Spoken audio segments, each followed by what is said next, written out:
I want people to think about who puts their food on their table and beverages in their glass and gas in their car, and go find them and find their employer and give them a better life.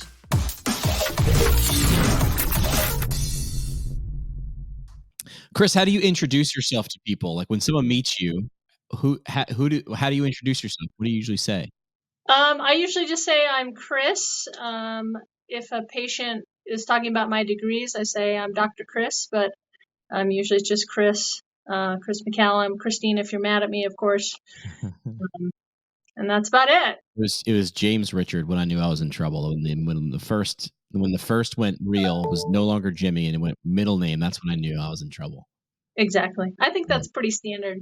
And then when people ask what you do, how do you usually respond, or what do you get to say? So I tell them I'm a physical therapist and that I'm lucky enough to work at company locations. So I don't have a clinic that they can visit, but I work with employees. And then who are the types of employees? Because this is different. I've met other people who do this, but I feel like people who do this always do it a little bit differently. Yeah, I mean, there's a lot of iterations. My type of clients that I've gravitated to are people that have a lot of manual labor. So one of my clients is a major beverage manufacturer, including making all of the containers for the beverages. I also have a food distribution warehouse. So people pulling food off of big pallets and building orders. And so a lot of physical work, a lot of fast work. Okay. So there's a bunch of questions I want people to understand, because this is not, I don't think this is on the menu. And what I mean by that is I don't think there's not often just a job application for this sitting on Indeed. You know what I mean? Like, I feel like you probably had to invent this. Like, you sort of knocked on doors and said, hey, I'm Dr. Chris. I can do ABC, and here's why those things should be valuable and important to you. Do I have that right? You have that right, except I got lucky. I was about to quit PT. Really? And I interviewed for a job that was posted as physical therapist at corporate wellness location, ergonomics a plus. And I didn't have any of that, but I applied, they hired me, and it was a lot of yes and late night reading. And so I worked for a fitness company that also provided physical therapy to this company, to their client. Got it. And what type of company was it? They provided health and wellness initiatives, as well as ran a gym. Okay, but who was the client that you ultimately were working through this company for? It is a beverage manufacturer. I feel like you're on the end of like super interesting. You don't have to say the name of the beverages, but I feel like, are any of them alcoholic beverages? Perhaps. You're doing God's work, Chris. I know. You're making sure that those cans get filled, and then the people who fill them do great. Yes. Okay, so there was an application for that, but I've spoken to several people who literally found themselves in similar roles, and they did it by knocking on doors, right? And yes. And ultimately, that's how everything starts, right? It's one human saying to another human, hey, what are your problems? I have this problem. Oh, I have a friend, or I can help you alleviate that problem. Exactly. Let's talk about how you do what you do. Okay. What is your day like? Because you said you don't have a clinic. You're working in their facility. You're going to where people are, right? Which is great. Yes. What do you do? Is it preventative? Is it rehabilitative? Is it a mix of both, as we guess? What do you like? Walk me through this. Give me the brochure.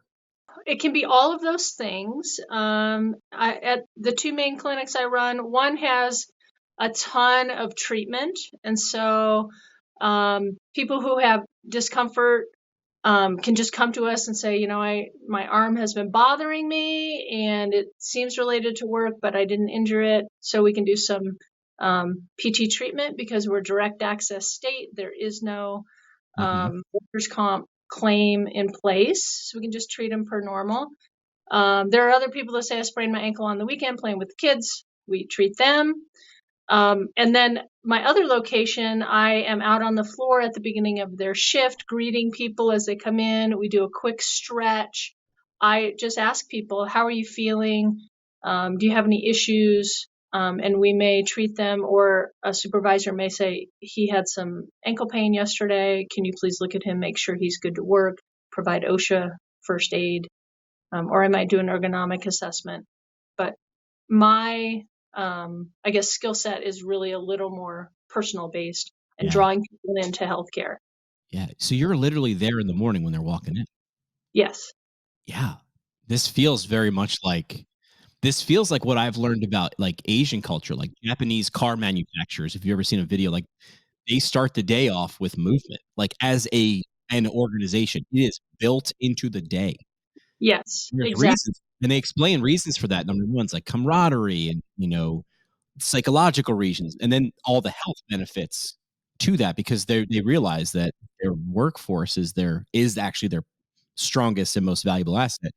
So you being on site, gosh, you can minimize time off. You can prevent some things that might actually knock somebody out for a couple of days or weeks or months.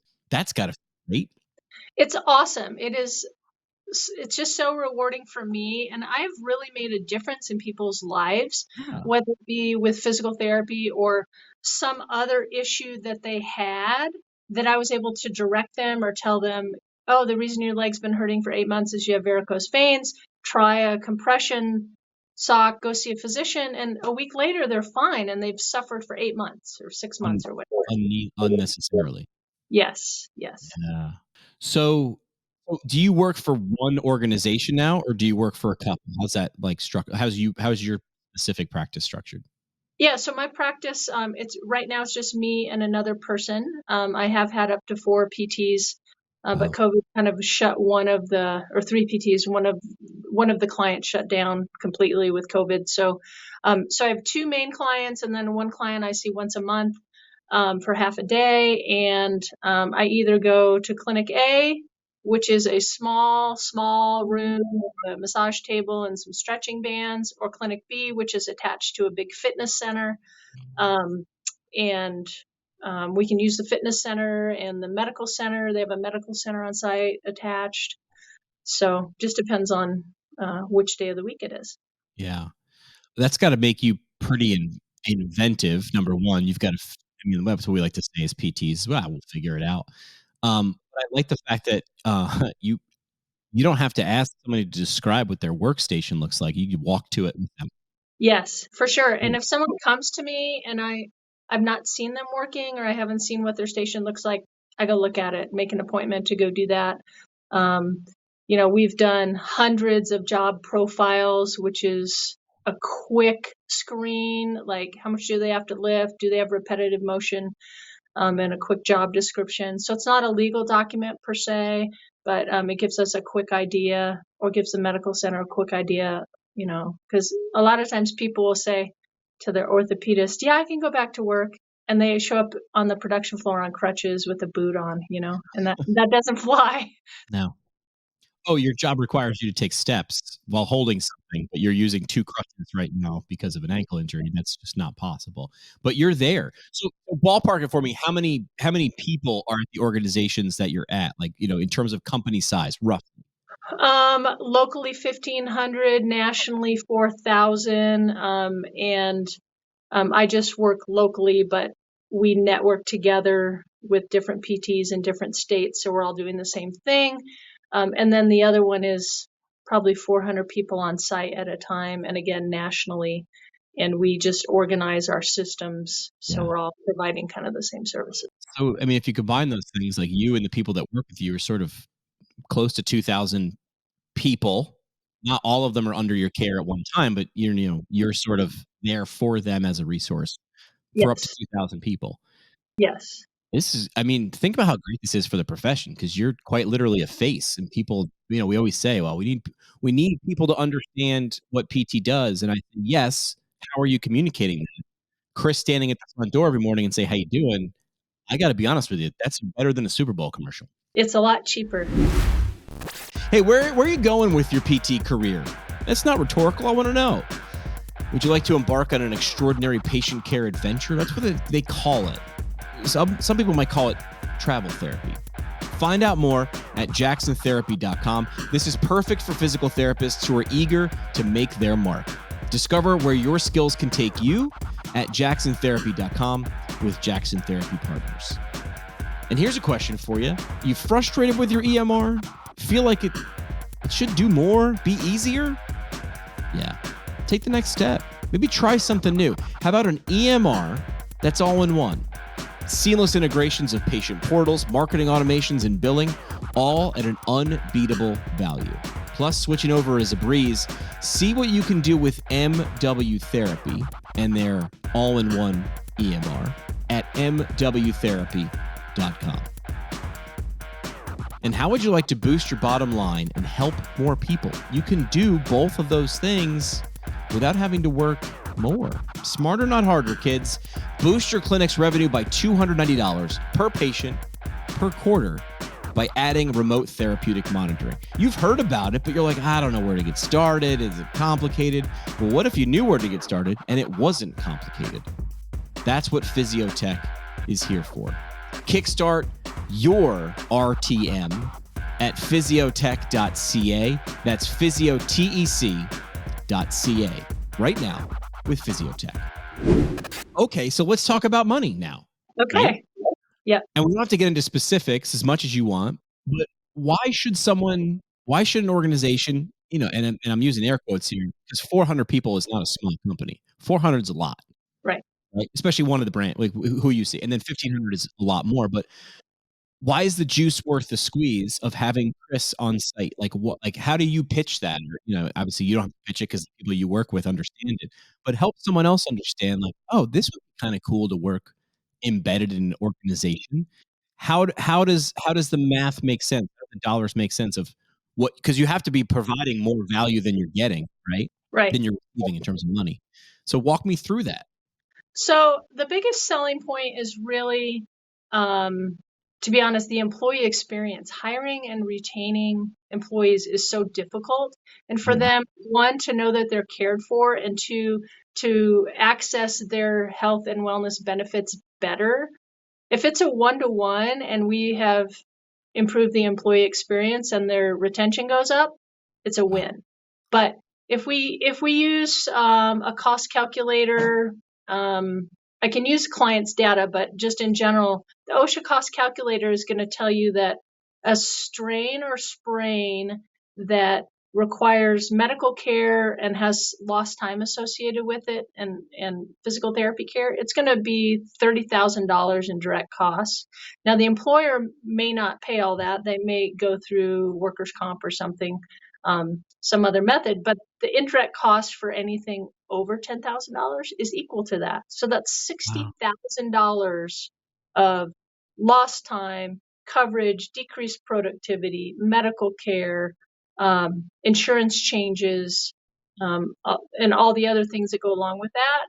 And, it's going to be hundreds of hours for me to cost $60,000, right? So we can see them earlier.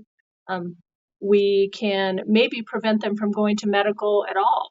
But if they go to medical, they get there with a really good diagnosis from a PT. They can get their care on site, so they can have still be doing some kind of job, even if it's altered duty.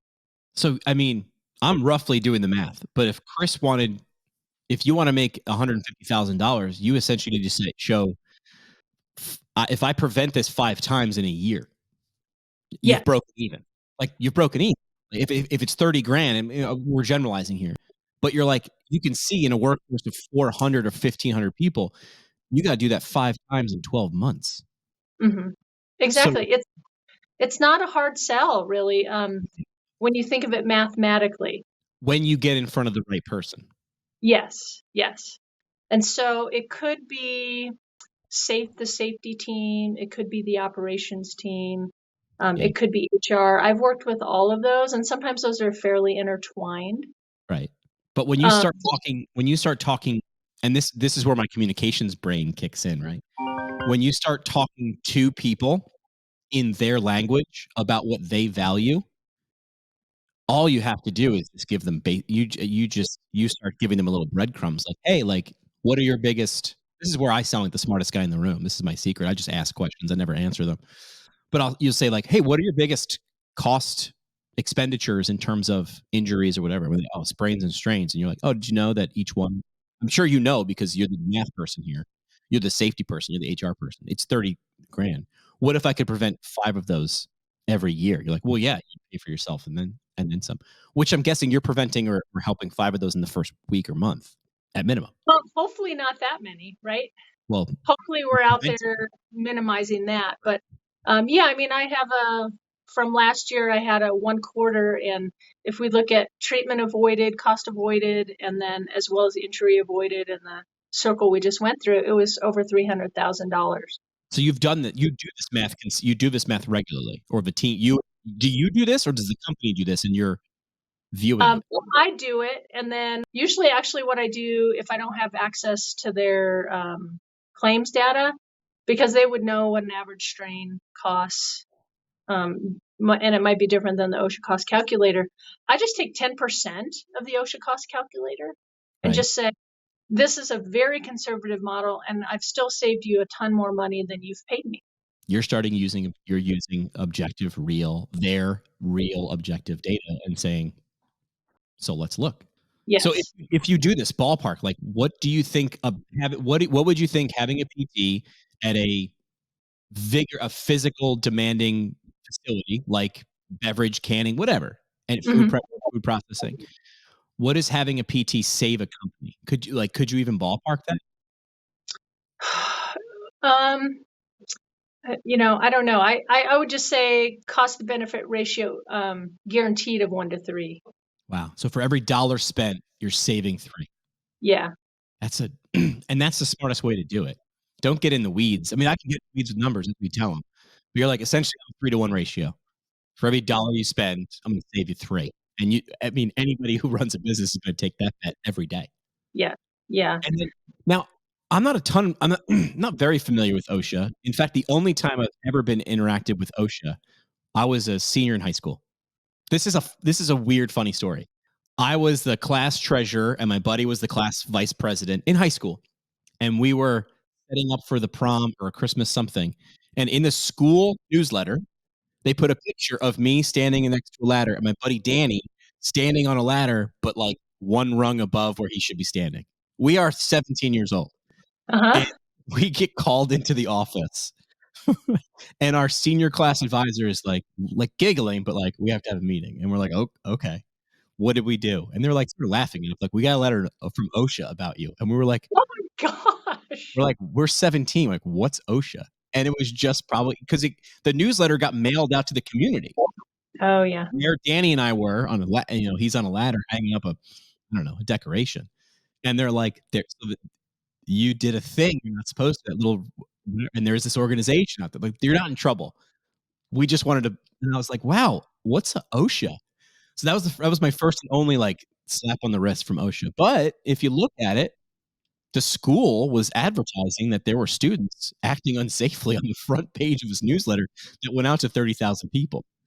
And OSHA obviously wasn't trying to get 17 years old in trouble, but they were like, this is what we do. Yeah. And as a school district, you have an insurance policy. So if that's going on and you're advertising it, you shouldn't be doing it. So, yeah. Right. But my point of bringing this stupid anecdote is to make fun of my friend Danny and also highlight that OSHA has a ton of data and translates those things into dollars that you as a physical therapist can use for yourself. I mean, that's gotta be great. Yeah. So depending on the state, actually Colorado, it's a little harder to find the data because some of it they don't post, but OSHA does they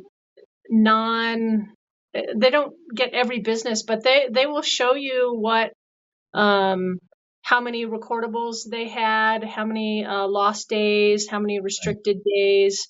And that's all data that you can use. I'm not sure. I haven't looked for specific, like strain sprain versus broken leg versus that kind of thing. But it's super helpful. And again, if you can, decrease it by 5%, that's huge. Any OSHA recordable event is bad for the company. It's bad for the business.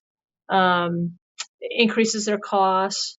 And for some of these companies, something we haven't talked about is a lot of companies in this size are self-funded for their insurance.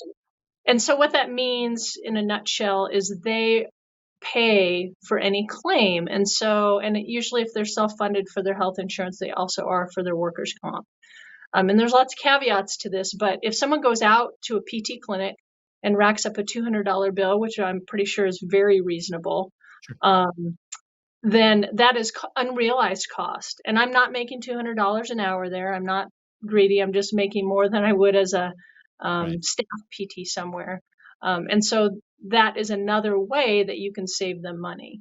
Yeah, if you're self-funded, correct me if I'm wrong, because here's how you are essentially saying you're more invested because the more you see the savings more accurately instead of being insured by a large corporation and paying a premium every month.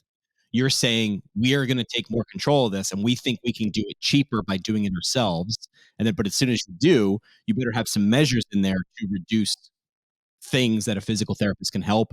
Have somebody on a safety team on staff to prevent major accidents, right? Because now you're more on the hook. You have more Mhm. skin in the game, so you're probably more apt to be more proactive on the low hanging fruit. Like, what can I prevent? What can I avoid? What can I mitigate? Do I have that right? Exactly. Yeah. So self-funded, they take the premiums and they put them in a trust, and then Got they pay the claims, whether it be workers' comp or private. And so I had a big thought that came through. Don't know where it went. Oh, have you heard of Matt Ort, OHRT? No. He is kind of on the front edge of getting self-funded companies to use their self-funding to their benefit. He Okay. has a book called Don't Feed the Beast. And essentially, when you're self-funded, you have access to data, which you don't have if you just have an insurance company. So you can look at what your services your employees are using, aren't using, and you can create your own a la carte sort of carrier program, which you don't get that if the insurance company is paying the claims. They just offer you plan A, B, and C, and you may be missing something or you may have some stuff that you don't use. So it's not money, but you're also you're not you don't have access to your own data. And Yeah, now I think in 2024 we understand how valuable having access to data is, because otherwise you're just trusting companies that you're paying. exactly. And that's a lot of misplaced trust in my mind. I mean, I trust people as far as I can throw them, right? And I can't throw an insurance company very far. I just Exactly. can't, or I'll hurt myself and then I'll have to make a claim. Yes, Uh, exactly. if someone was hearing this, because I remember when I became a physical therapist not long ago, I remember hearing about people who did stuff like you and being like, "Oh, that's cool, but that's probably super rare." Am I right, or was it super rare and now it's not as rare, or like how common is this? In the scheme of things, if we take all outpatient Right, care, and then we take on-site services, not just care, but services, it's probably a very small percentage. right, But there's a big push right now through the private practice section. They have a direct to employer services education curriculum that they just put up. So, how to do the business side of things. Also, the occupational health special interest group just came out this year with the occupational health, or last year, occupational health practitioner certification. And that's like all the things you need to know to work properly on site. right. And if I can do a little plug here, I brought Mhm. my book. The There on-site it physical is. therapist Yeah. directions. Yeah. And so the reason that I wrote this book is during the pandemic, I realized how unequitable healthcare is for employees that work in these on-site manual therapy positions. The Okay. production line doesn't stop Yeah, when they leave. They right. lose pay if they leave to go to an appointment. The employer has to approve it or hire somebody else to put in there. And so people just are not getting the care. And, this people were just sleeping at work and going back to work during the Oh, pandemic, essential workers. And they just were not using their health care. And so, I just felt so passionate about these people that were putting food on your table.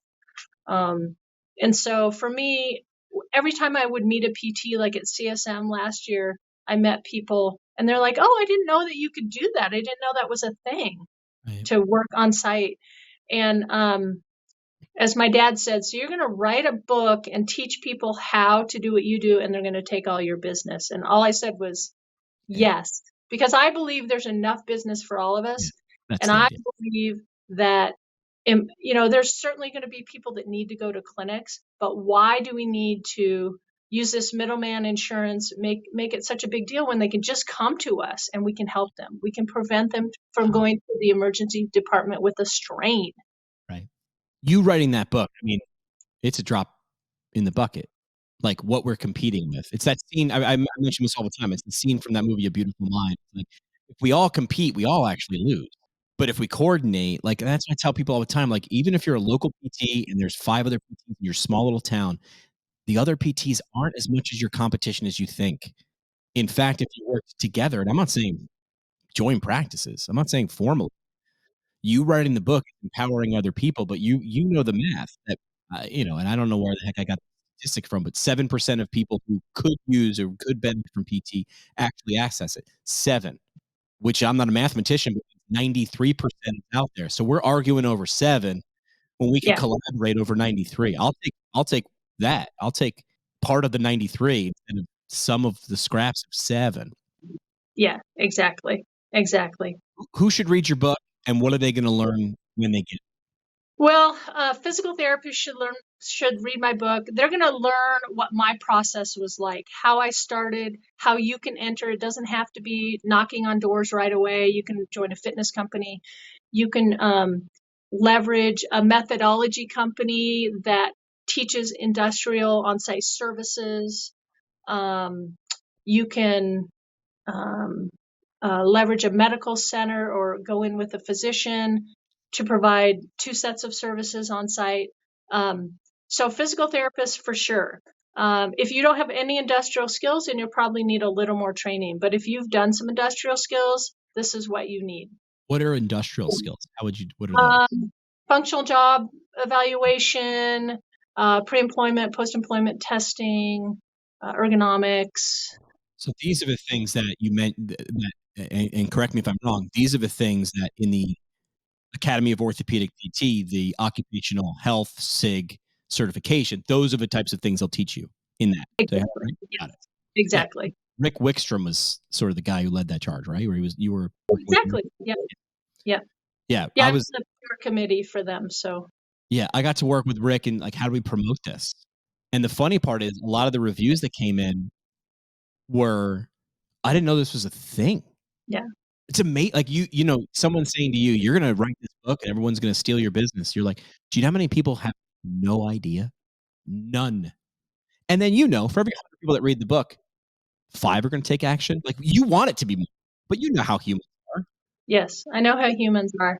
Like, I got a pile of books that I'm going to read and become a better person, and I'm going to do 4% of the things that I read. I want to do all of them, but we're humans. You're writing this because number one, you've been a PT for more than 20 years, Yes, exactly. and you're saying people deserve this. Oh my The gosh. people that you Yeah. treat, I mean, yeah. Yes. People deserve this.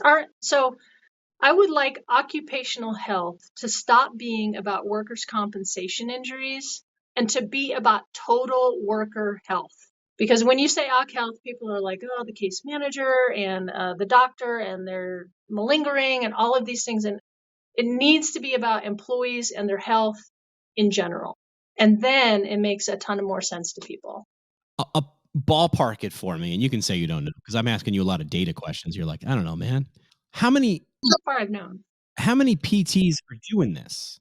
And then what would you consider success in 10 years if this blew up? Like how much, what I'm asking is, how much room do you think there is for growth? Like, if you said if we maxed out, if everybody read your book and then every position that could be filled was, how much room for growth is this?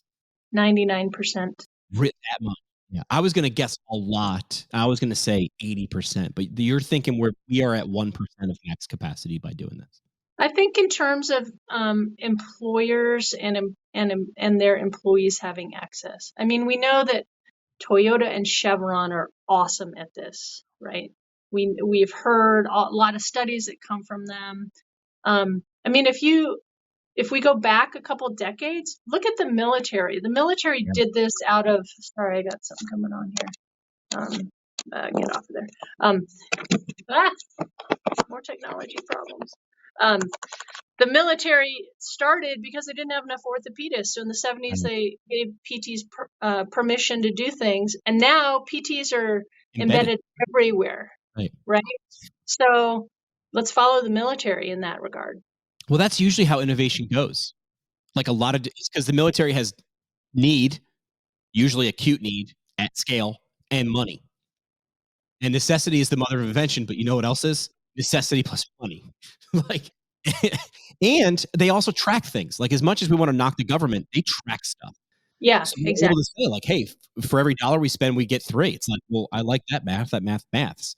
And then you start to see it trickle down. It goes from the federal government with the military.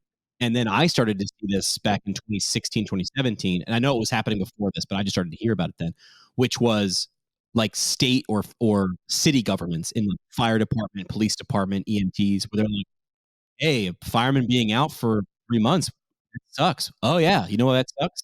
Because it costs us money. So you got to push on the soft spots. Yes, it sucks for this guy, but that typically doesn't move the needle. Oh, it's for our bottom line. Oh, now we have need plus money or lack thereof. That's when things start to move. Exactly.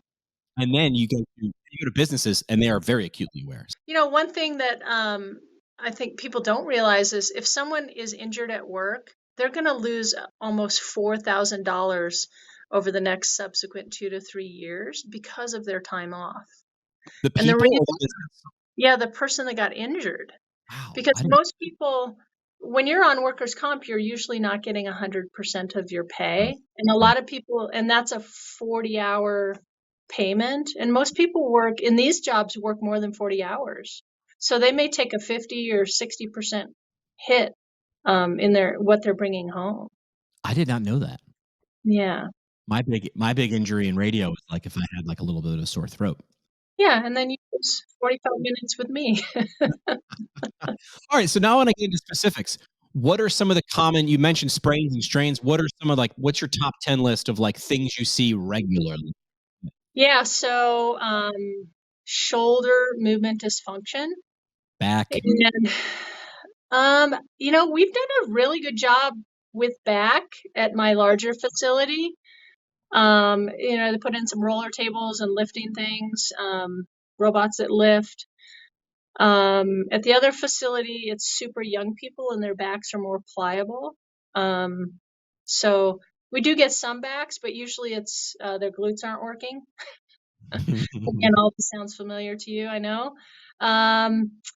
Lots of forearm stuff. People always say I have carpal tunnel. That's not really a big thing with what we see, but it is the tension and the overuse and the core not helping. And so we do a couple releases in 6 minutes, teach them one thing to do. They feel better, so then they come back next week and we do a little more. But you gotta be quick. You can't be like, oh, let's see. You gotta be good with your diagnoses and know when someone is trying to snow you under, because 1 out of 100 are going to do that to try and get off work. Sure. This has got to be just terribly gratifying. Like because people who work these types of jobs, they don't want, typically, like you said, 1 out of 100, 99 out of 100 want to be able to keep working. And Yes. you help a big part of allowing that. Yes, for sure. It's awesome. I just love it. People are so thankful for any type of care they can get, to know that it's not serious, to know where to go, to feel better, even if it's short-lived for the first couple sessions. But in general, I'm in a position where 2 or 3 sessions and they're 80 or 90% better when you get them early, right? And if they're not, then you refer and you go through all the right channels. But there's so many people in that boat. And I will tell you that we have people that have had therapy elsewhere, and then I come on site and start doing it there. And they say, well, they never did any of this with me. And it's not because of the therapist, which I always emphasize, it's because of the system that therapists are working in outside. they have so many bureaucracies and so many things that they have to meet. They have to see 3 patients an hour. Yeah. That just sucks the big banana, to be honest. Probably the first time I've ever had that phrase on the show in more than 1,200 episodes. It sucks the big banana. I do like it. I'm going to use that. I'm going to incorporate that. Chris, we do a segment on the show called 3 Questions. Are you ready for 3 questions? Okay. Let's do it. On the hot seat with 3 questions on the PT Pintcast. All right, 3 questions brought to you by our friends at ATI, giving you the tools and the opportunity to do what you love, help people. Find them online at atipt.com, and let's see where your career can go. 3 questions. First question: if there was a song about any aspect of your professional journey, what would it be titled and why? If there was a song that could describe what you get to do, I have a couple in mind. What do you think? Oh my goodness. So many options. Yeah. I think that it would probably be Dancing Queen. Okay. Why? Because of the joy of that song. And like, there have been times when I've helped somebody or left my day and I'm like, yes! And it feels great. I was going to go with 9 to 5. Uh, Working 9 to, all right. But see, that's why it's a question for you. I just write the questions. I don't answer them. What's what's a moment that takes you back into your career that sort of highlights the wins that you're able to provide? You don't have to say the name of the person, but like, is there a story from a person that you're like, hey, this really mattered? Like, this was a postcard moment for me. yes. So we had somebody who, he was having some rib pain and he was going to Hawaii the next day for vacation and it hurt him to breathe. And so we started talking and I knew him from seeing him on the gym floor. And he's like, yeah, I have been having this, like when I hike, like I can't stop walking when I'm downhill. He described like a festinating gait. And he had had a small concussion with a helmet about 4 months ago skiing, got cleared by the physician. And I started doing some tests. We called the physician. He got an MRI that night. He had a bilateral subdural hematoma, and he was in surgery that night. So, um, saving his life, I don't know, but that's what having the time with people gets you. If there's ever an example for meeting people where they are, unfortunately, right, we are at work more than we are other places. So meeting someone, that's a great answer. And let me ask you this: you do love music, right? That's what sort of led with the music question. You have a love for music. Besides music, if you could master any other art form, what would it be and why? Probably mountain biking without crashing. I like how you added that. That's a very occupational health answer is mountain biking without crashing. It's very smart. I think that hopefully that comes with doing it 2 decades later. I used to crash all the time, so I stopped, became a road cyclist. That's just silly now. I mean, there's too much traffic. So now hopefully I can do it with, all 4 limbs intact, brain working well. Yeah. All right, you're off the hot seat. That is 3 questions from our friends at ATI Physical Therapy. Last thing we do on the show, Chris, is called the parting shot. This is the parting shot. You mentioned the occupational health SIG, the parting shot, brought to you by the Academy of Orthopedic Physical Therapy with 7 special interest groups, one of them being occupational health. So there's a value there and resources for the resource just put out last year from Rick Wickstrom and yourself. ATI also has this resource called Current Concepts of Orthopedic PT. Take you from wherever you are in your orthopedic journey and help you maybe feel confident, competent in that OCS exam if you want to do that. So, parting shot, Chris, just your last chance for a mic drop moment, soapbox statement. What do you want to leave the audience with? An idea or a concept? What do you got? I want people to think about who puts their food on their table and beverages in their glass and gas in their car, and go find them and find their employer and give them a better life. Yeah. And do it in their language, which, I mean, for better or worse, cost savings is a good thing for everybody. It also reduces costs of things that we buy and use. Yes, It makes the person's life better. I mean, who doesn't want to do that? And we say these things about PT. Buy Chris's book. Do you explain to people if you could go after you read your book, could the reader then go to a company who's never done this before and at least know what to say when they knock on the door? Is there that content in there? Well, yeah. See, I bet you that's the barriers. People are just a little I don't know how to start. I'm just going to walk up to this big building and knock on the door. Who do I even ask for? That's probably that. Hey, I would love to have a meeting with your safety team. And here's why. I would love to show you how to save X number of dollars next year. Would you be open for 15 minutes? If that person's good at their job and you say, I can save you this much money in the next 365 days, are you available for 15 minutes? If they're good at their job, they have to say yes. Yes, absolutely. All right, Christine, we're going to put the link for your book in the show note, and we'll link it out. But thanks for doing this. Thanks for taking the cover off of it. Because if one person goes and does this, think how many lives they can impact. That's pretty cool.